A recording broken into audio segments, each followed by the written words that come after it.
ظاهرها أنيق وباطنها عميق، فليحذر قارئها من سوء ظنه،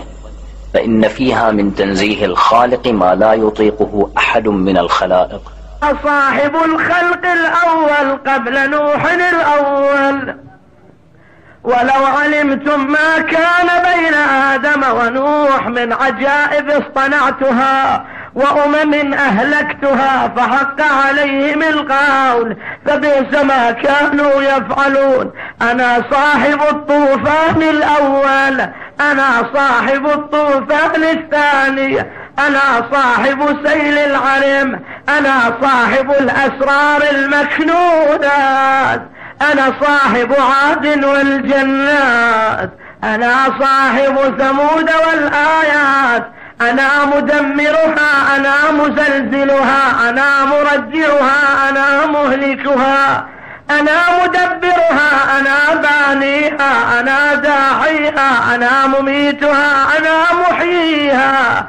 أنا الأول أنا الآخر، أنا الظاهر أنا الباطن، أنا مع الكور قبل الكور، أنا مع الدور قبل الدور، أنا مع القلم قبل القلم، أنا مع اللوح قبل اللوح، أنا صاحب الأزلية الأولية، أنا صاحب جاب القاء وجاب رساء، أنا صاحب الرفوف وبهران، أنا مدمر العالم الأول حين لا سمائكم هذا ولا غبراؤكم. قال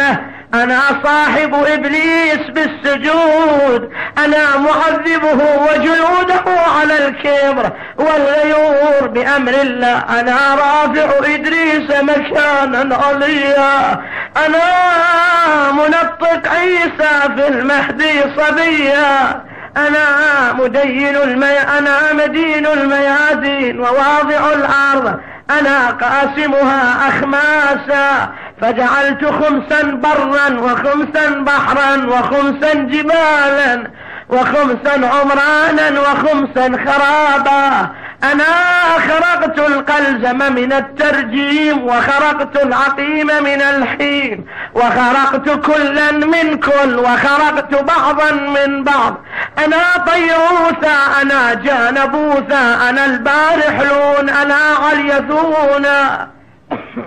أنا صاحب الطور، أنا ذلك النور الظاهر، أنا ذلك البرهان الباهر، وصاحب جنات الخلود، أنا مجري الأنهار أنهارا من ماء سيار وأنهارا من لبن وأنهارا من عسل مصفى وأنهارا من خمر لذة